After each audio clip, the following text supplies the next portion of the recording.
I'm Rebecca. And I'm Charlene. Welcome to Empowered, Life Lessons of Everyday Women. Each episode, you're going to meet an amazing woman who has struggled through challenges both in her home life and work life and has become very successful. Meet Susan Kay. Keep revisiting your dreams and passions. Susan started her career as a teacher for the blind and visually impaired, then transitioned into advertising as a creative director. She discusses identifying when it is the right time to move in your career. So grab a cup of coffee, get in a comfy chair, and let's talk to Susan. Welcome, Susan. We're happy to have you join us today. Thank you. I'm happy to be here. If you were able to go and talk to your 20-year-old self after the experience that you've had, what would you tell them? I would say keep revisiting your dreams and your passions and things that appear before you. Really consider them. Don't just say, I've got this career, I'm going to do this. I love it. So you've had a wide variety of different careers, and I want to start by understanding, first of all, how did you get into education? Both of my parents were teachers. My mother was actually the special ed teacher in my high school, and I volunteered in her class for extra credit. And that's how I became interested. But your focus was on blind and visually impaired. Can you talk about that? Yeah, my mom had, at the time that I was in high school, they had resource rooms for blind and visually impaired. There were a lot of children born prematurely who became blind because of incubators called RLF. So they had no other disabilities except for blindness or low vision. So that was her specialty. And she had 12 or 15 kids in the class. And I became a reader because they didn't have all the books in Braille at that time. Presents a whole different set of challenges from an education perspective. Can you talk about some of the challenges that you had working with those visually impaired people that might give us some insight in how to manage some of those challenges? Well, when I was deciding to go to graduate school in special ed, I focused in on one-on-one rehabilitation, which was my interest. I was not interested in classroom teaching. I was interested in rehabilitation. So I specialized in what was called orientation and mobility training. And I trained blind people with a cane or a dog, or how to get to and from work or school, how to manage in their home by themselves, activities of daily living, and that type of thing. Were these people that were born blind, or did they become blind, or was it a combination of both? It was a combination.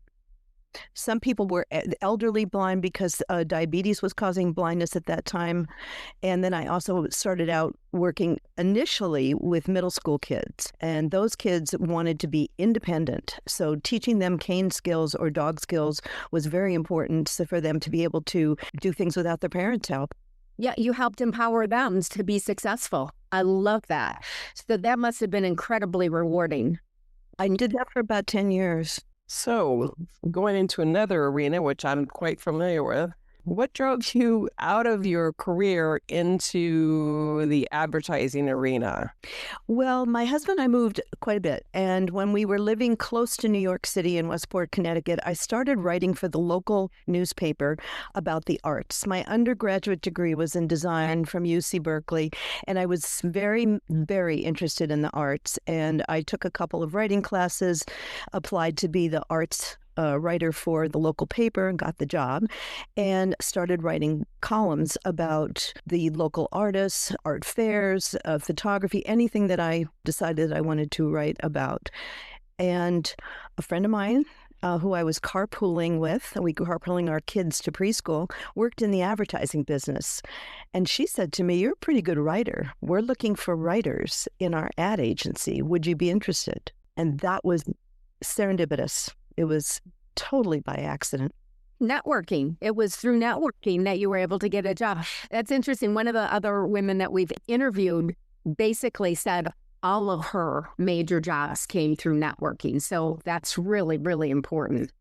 The interesting thing about this job was I went and did the interview as a copywriter, and they offered me double my teaching salary.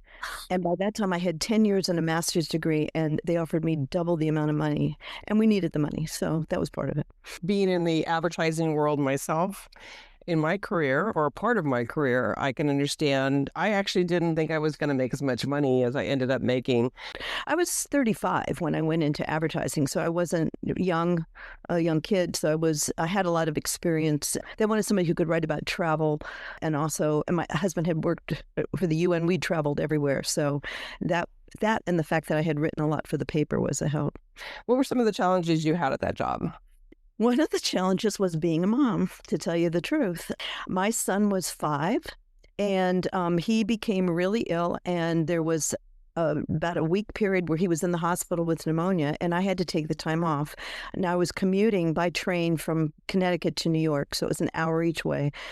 And I took my sick leave to take care of him. And when I came back, my boss said to me, a man, they can't do this anymore, but back then he said to me, if your family is more important than this job, you need to look for another job. Oh my gosh. I was absolutely stunned, and I did look for another job. But it was being able to juggle after school care, because he was in kindergarten, and commuting on the train. That was difficult. I had to find somebody to pick him up after school.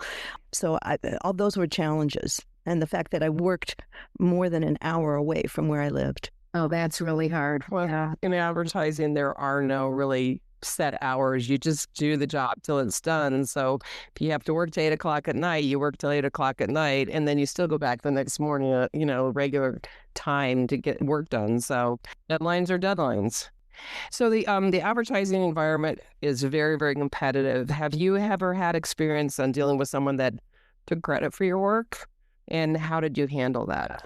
I never had anybody that took credit for my work. My last actual real job was at Fidelity Investments, where they did not have a website at the time. We launched the inaugural website with brochure where we did advertising. I was responsible for including people in advertising. They were doing what was called Tombstone, which was basically words, and I requested that we start using people.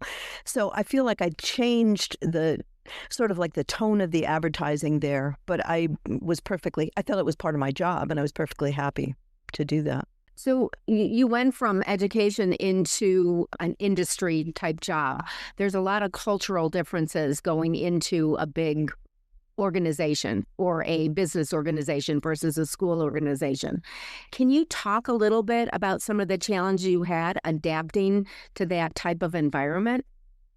Well, one of the things I probably should say up front is I grew up in a family business. My dad was a teacher until I was 4, and then started his own business. And everything at the dinner table was about budgets, hiring, how much it costs for insurance, how you do the books. I just grew up hearing all of this about how to run your own business.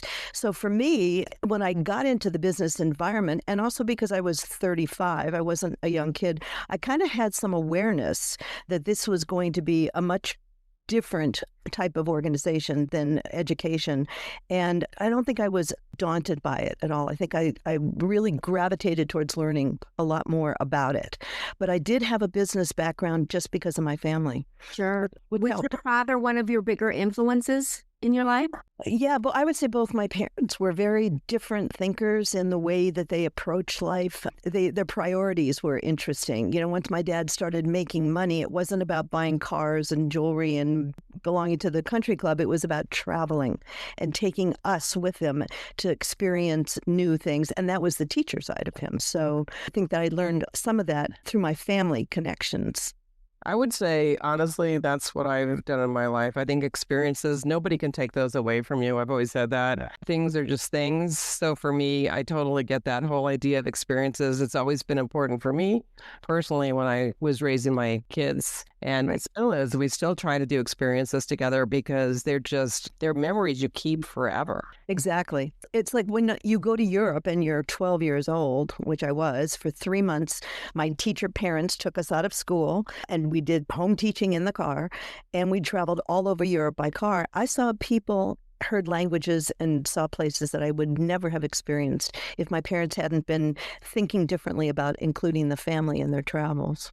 Well, not only that, what you learned when you were overseas or any amount of traveling is what's going to stick with you, too. I always said that if I could personally give everybody in the U.S. an opportunity to live somewhere else, you would just have a different kind of appreciation for where you live and also for where others live. I've lived in another country, but you can't really understand that until you've done it. And then you realize that things don't operate the same way here in the good old USA as they do other places. And you have to embrace the culture that you're. But it's just not other countries. It's other places in the United States operate very differently. And just because you're from New York doesn't mean that you know what it's like to be in the Appalachians or West Coast or whatnot. It's very eye-opening. The traveling helped me on my very first job at McCann Erickson as a copywriter because the Platinum card for American Express came out, and it was for men, business travelers, and they wanted somebody who had traveled and who knew where to go in a foreign country. So that actually helped me get my first advertising job. Wow. But it was only for men. That's right. Well, it wasn't for men, but it was geared to men. It was marketed towards businessmen. Yes, exactly. Would you do anything differently in your advertising career? I think I may have wanted to leave earlier. I think spent a long time. I worked in New York. I worked in Boston, and then I started my own small ad agency in Cambridge. But the woman that I partnered with, that didn't work out after about 2 years, and at that point, I had decided that was the end of it. So I think maybe if I'd had a more positive experience starting my own business, I would have stayed in that a little bit longer. Was a passion of yours, but it became, you left that passion and found a new passion. Yes. In your life. So, which is interesting because that's when we asked you about your 20-year-old self.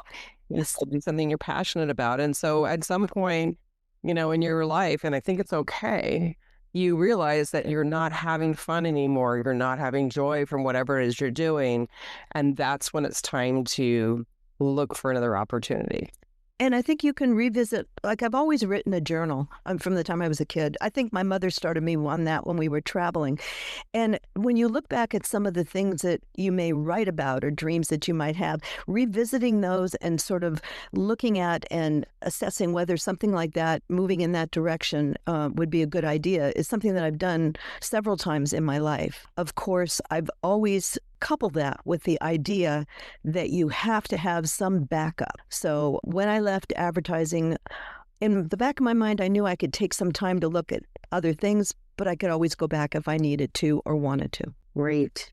So we like to ask this question, but what are the biggest life lessons that you've learned in your first two careers? Because as you know, this is going to be a two-part because you have such a broad background. And so we will be doing another episode for our listeners with Susan on the next part of her career. But on those first two careers that you tackled, what would you say the life lessons are you've learned in both the mobility and also in the educational part, and then also as a person in advertising? Well, I think one of the biggest lessons is that I can make a change and it can work out if you actually plan it out. I don't subscribe to making sudden changes without clearly thinking about it. And I think that taking a chance is sometimes gives you the opportunity to look at yourself and say, is this what I really want to be doing? And certain age points are crucial too. I had to earn a living immediately when I got married. I was 21. We had no money, and going back to grad school and getting a paying job through education system was really good, the benefits and everything else. And then going into advertising was a bit of a challenge and also a big difference. But again, I did it because my salary doubled. We needed the money at that time. And I thought, I can do this. This is something I'm good at. I know I can write. Somebody's now affirmed that. And let's go. Try it. Sounds good. Sounds good. In our next episode, Susan shares her experiences as a small business owner, identifying her strengths and weaknesses, and hiring the right support to be successful. To our listeners, we hope you enjoyed this episode of Empowered, Life Lessons of Everyday Women. We would really appreciate if you could leave us a rating or a review. If you have any challenges or questions you are facing, we want to hear from you as we value your input and suggestions. And if you have a compelling story or life lesson you would like to share, please connect with us at empoweredlifelessons@gmail.com. You can also find us on Facebook, Instagram, other social media platforms, or visit us at empoweredlifelessons.com.